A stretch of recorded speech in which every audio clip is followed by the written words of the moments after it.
നമസ്കാരം. പ്രധാന വാർത്തകൾ. ഓട്ടോ ടാക്സി ചാർജ് വർദ്ധിപ്പിക്കണം. മോട്ടോർ തൊഴിലാളി യൂണിയൻ. പശ്ചിമഘട്ടം ഗാഡ്ഗിൽ റിപ്പോർട്ട് പരിഗണിക്കുമെന്ന് കേന്ദ്രം. വീണ്ടും ലോഡ് ഷെഡിംഗ്.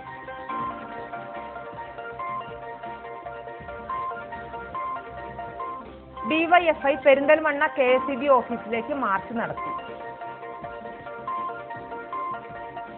സ്കൂൾ തുറന്നു, സമയമാറ്റം നടപ്പായില്ല.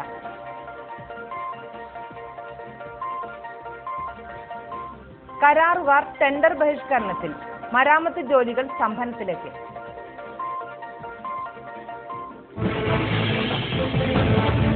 യൂട്യൂബ് വാർത്തകളിലേക്ക് സ്വാഗതം. ഞാൻ പാർവതി. വാർത്തകൾ വിശദമായി.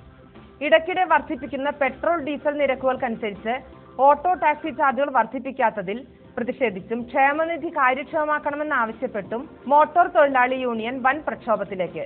ഇടയ്ക്കിടെ വർദ്ധിപ്പിക്കുന്ന പെട്രോൾ ഡീസൽ എന്നിവയ്ക്ക് പുറമെ ഇൻഷുറൻസ്, ടാക്സ് തുടങ്ങിയവയുടെ വർധനവിലും പ്രതിഷേധിച്ചാണ് മോട്ടോർ തൊഴിലാളി യൂണിയൻ പ്രക്ഷോഭത്തിനൊരുങ്ങുന്നത്. പെട്രോൾ ഡീസൽ വർധനക്കനുപാതികമായി ചാർജ് വർദ്ധിപ്പിച്ചില്ലെങ്കിൽ ജൂലൈ വരെ ചക്രസ്തംഭനം ഉൾപ്പെടെ സമരപരിപാടികൾ നടത്താനാണ് തീരുമാനിച്ചിരിക്കുന്നത്. ടാക്സികൾക്കും പ്രൈവറ്റ് വാഹനങ്ങൾക്കും ഉൾപ്പെടെ 300% ടാക്സ് വർദ്ധിപ്പിച്ചിരിക്കുന്നത്. നിത്യോപയോഗ സാധനങ്ങളുടെ വില വർധന ഉൾപ്പെടെ ഇൻഷുറൻസ് മേഖലയിലും വൻ വർധനവുണ്ടായ സാഹചര്യത്തിൽ ടാക്സി വാഹനങ്ങളുടെ നിരക്ക് വർദ്ധിപ്പിക്കണമെന്ന് മോട്ടോർ തൊഴിലാളി യൂണിയൻ ആവശ്യപ്പെട്ടു.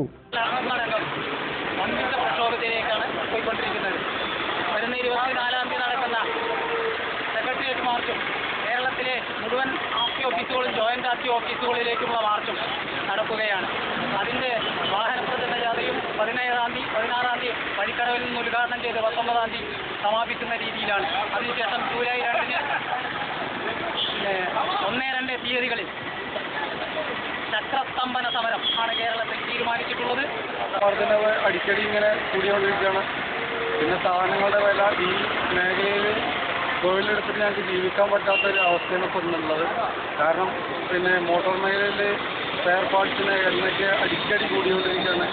പശ്ചിമഘട്ട സംരക്ഷണത്തിനായുള്ള ഗാഡ്ഗിൽ റിപ്പോർട്ടിന് കേന്ദ്രം അനുകൂലമാണെന്ന വാർത്തകൾക്കിടെ മുഖ്യമന്ത്രി ഉമ്മൻചാണ്ടി കേന്ദ്ര വനം പരിസ്ഥിതി മന്ത്രി പ്രകാശ് ജാവ്ദേക്കറുമായി ചർച്ച നടത്തി. ഗാഡ്ഗിൽ റിപ്പോർട്ട് കൂടി പരിഗണിച്ച് മാത്രമേ കേന്ദ്രം അന്തിമ തീരുമാനമെടുക്കുമെന്നാണ് മുഖ്യമന്ത്രിക്ക് ലഭിച്ച മറുപടി. ബുധനാഴ്ച ഡൽഹിയിൽ നടക്കുന്ന യോഗത്തിൽ ഇതു സംബന്ധിച്ച തീരുമാനമുണ്ടാകുമെന്ന വാർത്തകൾ മന്ത്രി ജാവ്ദേക്കർ നിഷേധിച്ചു. പരിസ്ഥിതി സംരക്ഷണത്തിന് കേരളം വലിയ പ്രാധാന്യം കൽപ്പിക്കുന്നുണ്ടെന്ന് മുഖ്യമന്ത്രി അറിയിച്ചു. എന്നാൽ റിപ്പോർട്ട് നടപ്പാക്കുമ്പോൾ പശ്ചിമഘട്ട മേഖലയിലെ കർഷകരെയും അവരുടെ ജീവനോപാധികളെയും ബാധിക്കുമോ എന്ന ആശങ്കയുണ്ടെന്നും അദ്ദേഹം കേന്ദ്രമന്ത്രിയെ ധരിപ്പിച്ചു. ജനങ്ങളുടെ ആശങ്ക പരിഗണിച്ച് പശ്ചിമഘട്ട സംരക്ഷണം ഉറപ്പാക്കുമെന്നായിരുന്നു ജാവ്ദേക്കർ നൽകിയ മറുപടി. പരിസ്ഥിതി സംരക്ഷണത്തിന് കേന്ദ്ര സർക്കാർ പ്രാധാന്യം നൽകുന്നതുപോലെ ജനങ്ങളുടെ സംരക്ഷണവും ഉറപ്പാക്കും. പരിസ്ഥിതി സംരക്ഷണവും വികസനവും ഒന്നിച്ചു കൊണ്ടുപോവുകയാണ് കേന്ദ്രത്തിന്റെ ലക്ഷ്യം. പശ്ചിമഘട്ട സംരക്ഷണത്തിനായി 4 സംസ്ഥാനങ്ങളുമായി വിശദമായ ചർച്ച നടത്തും. അത് കഴിഞ്ഞ് ഇക്കാര്യത്തിൽ അന്തിമ തീരുമാനമുണ്ടാകും, ജാവ്ദേക്കർ അറിയിച്ചു. ചർച്ച തൃപ്തികരമാണെന്നായിരുന്നു മുഖ്യമന്ത്രിയുടെ പ്രതികരണം. സംസ്ഥാനത്ത് വീണ്ടും ലോഡ് ഷെഡിംഗ് തുടങ്ങി. രാത്രിയിലെ അരമണിക്കൂർ ലോഡ് ഷെഡിംഗ് നല്ല മഴ കിട്ടുന്നതുവരെ തുടരും. സംസ്ഥാനത്ത് വീണ്ടും ലോഡ് ഷെഡിംഗ് തുടങ്ങി. രാത്രികാല ലോഡ് ഷെഡിംഗ് നല്ല മഴ കിട്ടുന്നതുവരെ തുടരാനാണ് തീരുമാനം. പ്രതിസന്ധി പരിഹരിക്കാൻ പുറത്തുനിന്ന് വൈദ്യുതി കൊണ്ടുവരാൻ ലൈൻ കിട്ടാത്തതാണ് കാരണം. തിങ്കളാഴ്ച മുതൽ വൈകുന്നേരം 6:45-നും 10:45-നും ഇടയ്ക്കാണ് ലോഡ് ഷെഡിംഗ്. കഴിഞ്ഞ മാസം തെക്കൻ കേരളത്തിലും വടക്കൻ കേരളത്തിലും ഒന്നിടവിട്ട ദിവസങ്ങളിൽ ലോഡ് ഷെഡിംഗ് ഏർപ്പെടുത്തിയിരുന്നെങ്കിലും പിന്നീട് പിൻവലിച്ചു. എന്നാൽ ഇത്തവണ സംസ്ഥാനമൊട്ടാകെയാണ് ലോഡ് ഷെഡിംഗ്.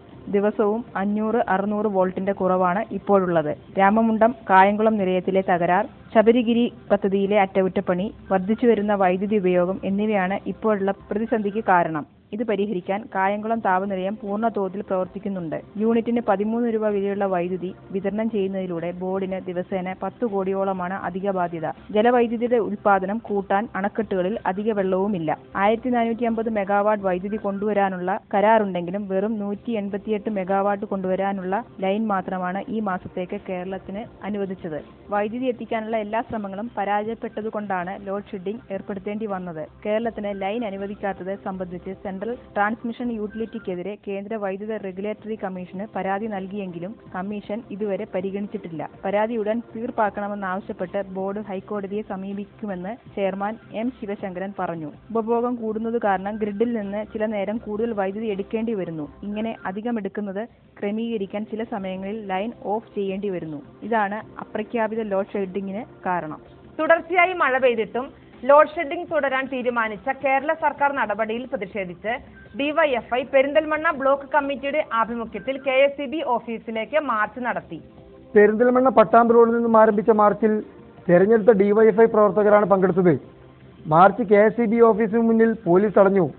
തുടർന്ന് നടന്ന dharna DYFI block secretary CP Ramdas ഉദ്ഘാടനം ചെയ്തു. DYFI block treasurer PS Sunil അധ്യക്ഷത വഹിച്ചു. K Sreeraj, KP Aneesh, PA Afsal എന്നിവർ പ്രസംഗിച്ചു. P Shaji, K Nawaz, K Shabeer തുടങ്ങിയവർ നേതൃത്വം നൽകി. നോക്കുമ്പോൾ പോലും കേരളത്തിലാണ് ഏറ്റവും കൂടുതൽ വൈദ്യുതി ചാർജ് കൊടുക്കുന്ന ഒരു സംസ്ഥാനമായി ഇന്ന് കേരളം മാറുകയാണ്. ലോകത്തിൽ തന്നെ ഏറ്റവും കൂടുതൽ ചെലവ് കുറഞ്ഞ രീതിയിൽ വൈദ്യുതി ഉൽപ്പാദിപ്പിക്കുന്ന ഒരു രാജ്യത്ത് അതിലൊരു സംസ്ഥാനമാണ് കേരളം. വെള്ളത്തിൽ നിന്നുമാണ് ഏറ്റവും കൂടുതൽ വൈദ്യുതി കേരളത്തിൽ ഉൽപ്പാദിപ്പിക്കുന്നത്. ചില സാങ്കേതിക കാരണങ്ങൾ പറഞ്ഞുകൊണ്ട്, ചില മുടന്ത ന്യായങ്ങൾ പറഞ്ഞുകൊണ്ട് ഇവിടുത്തെ സാധാരണക്കാരായിട്ടുള്ള ജനങ്ങളെ പറ്റിക്കുന്ന ഒരു സമീപനമാണ് കഴിഞ്ഞ 3 വർഷക്കാലമായിട്ട് ഉമ്മൻചാണ്ടിയും അതുപോലെ തന്നെ വൈദ്യുതി മന്ത്രിയായിട്ടുള്ള ആര്യാടനും ഒക്കെ നടത്തിക്കൊണ്ടിരിക്കുന്നത്. ഉത്സവാന്തരീക്ഷത്തിൽ സ്കൂളുകൾ തുറന്നെങ്കിലും ടൈം ടേബിൾ മാറ്റവും ഹയർ സെക്കൻഡറി സമയമാറ്റവും നടപ്പിലായില്ല. കലാകായിക പഠനം കൂടി ഉൾപ്പെടുത്താൻ 1 മുതൽ 10 വരെയുള്ള ക്ലാസുകളിലെ പഠന സമയം 8 പീരീഡായി ക്രമീകരിക്കാനായിരുന്നു ഗുണമേന്മ പരിശോധന സമിതി നിർദ്ദേശിച്ചിരുന്നത്. പൊതുവിദ്യാഭ്യാസ ഡയറക്ടറും വകുപ്പ് മന്ത്രിയും തമ്മിലുള്ള ശീതസമരം മൂലം ഇക്കാര്യത്തിൽ തീരുമാനത്തിലെത്താനായില്ല. കലാകായിക പഠനത്തിനായി എന്നും രാവിലെ 9-നോ 9:30-നോ ക്ലാസ് തുടങ്ങണമെന്ന നിർദ്ദേശം നേരത്തെ വന്നിരുന്നെങ്കിലും മദ്രസ പഠനത്തെ ബാധിക്കുന്നതിനാൽ ചില അധ്യാപക സംഘടനകൾ എതിർക്കുകയായിരുന്നു. കുടിശ്ശിക ലഭിക്കാത്തതിനെ തുടർന്ന് ഗവൺമെന്റ് കരാറുകാർ ടെൻഡർ ബഹിഷ്കരണം തുടങ്ങി. കരാറുകാരെ ദ്രോഹിക്കുന്ന തരത്തിലാണ് ചില വ്യവസ്ഥകൾ. അവ പരിഹരിക്കണം. നിർമ്മാണ സാമഗ്രികളുടെ വില വർധനയ്ക്ക് പുറമെ നികുതി 14.5 ആകുന്നത് ദ്രോഹമാണ്. നിർമ്മാണ സാമഗ്രികളുടെ വില വർധനയ്ക്ക് പുറമെ നികുതി 14.5 ആകുന്നത് ദ്രോഹമാണ്. വിൽപ്പന നികുതി വർധന പിൻവലിക്കണം. ഗവൺമെന്റ് കരാറുകാരെ ദ്രോഹിക്കുന്ന നയങ്ങൾക്കെതിരെയാണ് സമരമെന്ന് സംസ്ഥാന vice president VP Thrimathi, secretary KM Akbar എന്നിവർ അറിയിച്ചു. കുരങ്ങുപനി ബോധവൽക്കരണം തുടങ്ങി. കുരങ്ങുപനി പ്രതിരോധത്തിനായി ആരോഗ്യവകുപ്പ് ബോധവൽക്കരണം തുടങ്ങി. കരുളായി ഉൾവനത്തിലെ മാഞ്ചേരി കോളനിയിൽ നാളെ ചോലനായ്ക്കർക്കായി മെഡിക്കൽ ക്യാമ്പും ക്ലാസും നടത്തും. DMO doctor V Umar Farooq, deputy DMO doctor Noona Marjan, medical officer doctor Shijin Paladan എന്നിവർ പങ്കെടുക്കും. 200 ഡോസ് പ്രതിരോധ വാക്സിൻ നൽകാൻ കർണാടക സർക്കാർ സന്നദ്ധത അറിയിച്ചു. എന്നാൽ കുത്തിവയ്പ് എടുക്കുമ്പോൾ കടുത്ത വേദനയും ചിലരിൽ പനിയും അനുഭവപ്പെടാറുണ്ട്. അത് ആദിവാസികൾക്ക് മരുന്നുകളോടുള്ള നിഷേധ നിലപാടിന് ഇടയാക്കുമെന്ന് ആരോഗ്യവകുപ്പിന് ആശങ്കയുണ്ട്. ഉന്നതതല തീരുമാനപ്രകാരമാണ് കുത്തിവയ്പെന്ന് അധികൃതർ പറഞ്ഞു. ആര്യാടൻ മുഹമ്മദ് ആരോഗ്യമന്ത്രി, വകുപ്പ് മേധാവികൾ എന്നിവരുമായി പ്രതിരോധ നടപടികൾ വിലയിരുത്തി.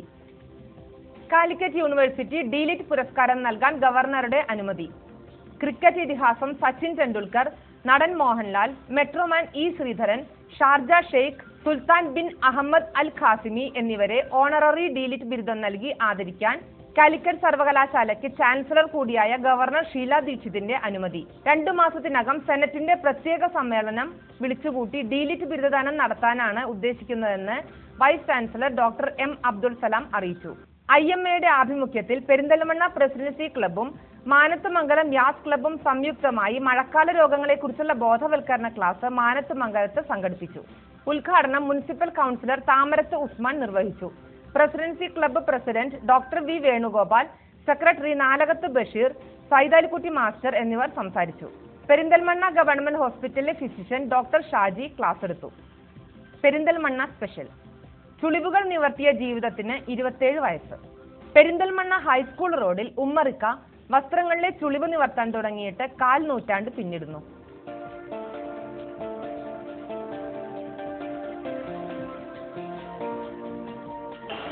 രാഷ്ട്രീയക്കാരുണ്ട്, പോലീസുകാരുണ്ട്, പിന്നെ നമ്മളെ അലർച്ചിലുള്ള ആൾക്കാർ അവിടെ നമ്മൾക്ക് വരുന്ന ആൾക്കാരൊക്കെ ഉണ്ട്, സ്ഥിര കുറ്റിക്കാര്. അവർക്കൊക്കെ ഇവിടെ വരില്ല. പിന്നെ നമ്മളെ ആവശ്യങ്ങൾ എന്തെങ്കിലുമൊക്കെ പറഞ്ഞാൽ മൂപ്പരൊക്കെ അങ്ങനത്തെ മനുഷ്യനാണല്ലേ. സാധാരണക്കാരൻ്റെ മന്ത്രിയാണ്, കുഴപ്പമില്ല. മുപ്പരാവുന്ന എംപയർ നടത്തുന്ന സമയത്ത് എംപയർ ഉണ്ടാകുന്ന സമയത്ത് ഞാനവിടെ കൊണ്ടുപോയി കൊടുക്കും. പിന്നെ മുപ്പര് MLA ആയി മന്ത്രിയായി. പിന്നെ കൂടുതൽ സൗകര്യങ്ങളൊക്കെ ഉണ്ടായപ്പോൾ മുപ്പർക്ക് വരാൻ ഒഴിവുണ്ടാവില്ല. അത് കാരണം പിന്നെ ശ്രീരാമകൃഷ്ണനുണ്ട്, അഖിലേന്ത്യാ നേതാവായിരുന്നു. ഇപ്പോൾ ഓർക്കും ഇതൊക്കെ തന്നെ പ്രശ്നം. കാരണം എന്ന് വെച്ചാൽ വീട്ടിലൊക്കെ ഇങ്ങനെ വരുന്നുണ്ടാവുമല്ലോ, അണ്ണന്മാർ വരുന്നുണ്ടാവും, സൗകര്യങ്ങളൊക്കെ നോക്കിയാൽ അവരൊക്കെ പിന്നെ വൃത്തിയാണ്. ഇപ്പോൾ പ്രശ്നങ്ങളൊന്നുമില്ല, കുറേ സഹിച്ചാണ്. പഞ്ചായത്ത് ഭരിക്കുന്ന സമയത്തൊക്കെ കുറേ കാലം പറ്റും പോലീസിൻ്റെ ബുദ്ധിമുട്ടുകളൊക്കെ ഉണ്ടായിരുന്നു. ഇപ്പോൾ നമുക്ക് ഓരോ അരി പ്രശ്നമുള്ള ആരൊന്നും ചെയ്യണമെന്നില്ല. കുഴപ്പമില്ലാത്ത രീതിയിൽ ഇപ്പം ഇങ്ങനെ ജീവിച്ചുകൊണ്ട് അതിന് ശല്യമല്ല, പിന്നെ വൃത്തികളൊന്നുമില്ലല്ലോ. ഇസ്ത്രീയല്ലേ, ജനങ്ങൾക്ക് വളരെ ആവശ്യമാണ്. 27 വർഷമായി അതുപോലെ ഇന്ന് വരെ ഇതൊക്കെയാണ്. കുടുംബം 4 കുട്ടികളുടെ 3 ആണ്, കുട്ടി 3 കല്യാണം കഴിഞ്ഞു. അവരെ വിദ്യാഭ്യാസം മറ്റു കാര്യങ്ങളൊക്കെ തുടങ്ങാൻ ജീവിച്ചു പോയത് കുഴപ്പമില്ലാത്ത രീതിയിൽ. കസ്റ്റമർ നേരിടുന്നുള്ള തിരക്ക് ഡോക്ടർമാരെല്ലാം കണ്ടമാനം വരുന്നുണ്ട്. കരുവാനിൻ്റെ, പെരിന്തൽമണ്ണ, മേലാറ്റൂര്, മണ്ണാർക്കാട് സ്ഥിരം പേരിലാണ്. കുഴപ്പമില്ല. 100 രൂപേൻ്റെ പണിയൊക്കെ ചില സമയങ്ങളുണ്ടാവും. ഒരു ഷർട്ടിന്റെ ചുളിവ് നിവർത്തിയാൽ 75 പൈസ കിട്ടുന്ന കാലത്താണ് ഉമ്മർക്ക വസ്ത്രങ്ങളിലെ ചുളിവ് നിവർത്തി തുടങ്ങിയത്. പട്ടിക്കാട് ചുങ്കത്ത് താമസിക്കുന്ന ഉമ്മർക്കയ്ക്ക് 4 മക്കളുണ്ട്. മക്കളുടെ വിദ്യാഭ്യാസവും വിവാഹവുമെല്ലാം നാട്ടുകാരുടെ വസ്ത്രങ്ങളിലെ ചുളിവ് നിവൃത്തിയാണ് അദ്ദേഹം നിർവഹിക്കുന്നത്. ടീച്ചർമാർ, ഡോക്ടർമാർ, പോലീസുകാർ, രാഷ്ട്രീയക്കാർ തുടങ്ങി സമൂഹത്തിലെ നാനാതുറയുള്ള ആളുകളും ഉമ്മർക്കയെ തേടിയെത്തുന്നു. പെരിന്തൽമണ്ണ ഹൈസ്കൂൾ റോഡിൽ ഇസ്തിരിപ്പെട്ടിയുടെ ചൂട് രാവിലെ 9:30 മുതൽ വസ്ത്രങ്ങൾ അരിഞ്ഞു തുടങ്ങും. വൈകുന്നേരം 7:30 വരെ ഉമ്മർക്കയുടെ ഇസ്തിരിപ്പെട്ടി ചലിച്ചുകൊണ്ടിരിക്കും. പെരിന്തൽമണ്ണയിൽ മമ്മൂട്ടി ചിത്രമായ 1921 ഷൂട്ടിംഗ് നടന്നുകൊണ്ടിരുന്ന കാലത്ത് നടന്മാരും നടിമാരുമെല്ലാം ഇസ്തിരിയിടാൻ തൻ്റെ അടുക്കൽ വന്നിരുന്നതായി ഉമ്മർക്ക ഓർക്കുന്നു. നിരവധി പ്രമുഖരുടെ വസ്ത്രങ്ങളിലെ ചുളിവുകൾ ഉമ്മർക്ക നിവർത്തിയിട്ടുണ്ട്. നാട്ടുകാരുടെ വസ്ത്രങ്ങളിലെ ചുളിവ് നിവർത്തി കിട്ടുന്ന വരുമാനം കൊണ്ടാണ് ഉമ്മർക്ക തൻ്റെ ജീവിതത്തിലെ ചുളിവുകൾ നിവർത്തുന്നത്. Business news. കാർ ഓടിക്കാൻ ഇനി ഡ്രൈവർ വേണ്ട. ഗൂഗിൾ നിർമ്മിക്കുന്ന പുതിയ കാറിനാണ് ഇനി ഡ്രൈവറെ ആവശ്യമില്ലാത്തത്.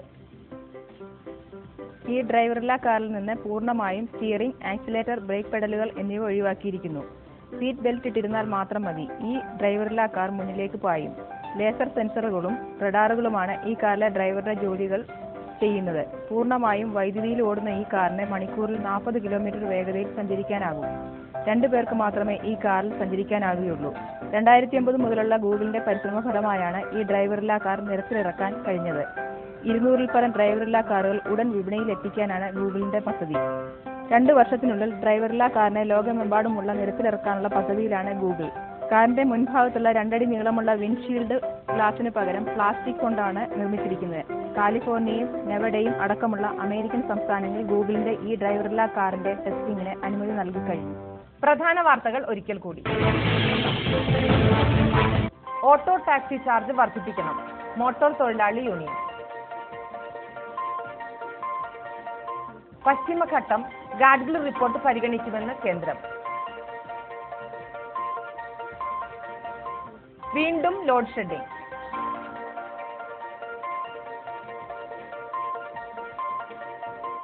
ഡിവൈഎഫ്ഐ പെരിന്തൽമണ്ണ KSEB ഓഫീസിലേക്ക് മാർച്ച് നടത്തി. സ്കൂൾ തുറന്നു, സമയമാറ്റം നടപ്പായില്ല.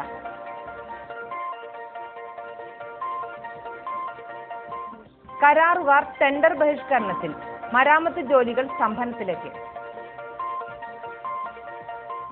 ഈ വാർത്താ ബുള്ളറ്റിൻ ഇവിടെ അവസാനിക്കുന്നു. നന്ദി, നമസ്കാരം.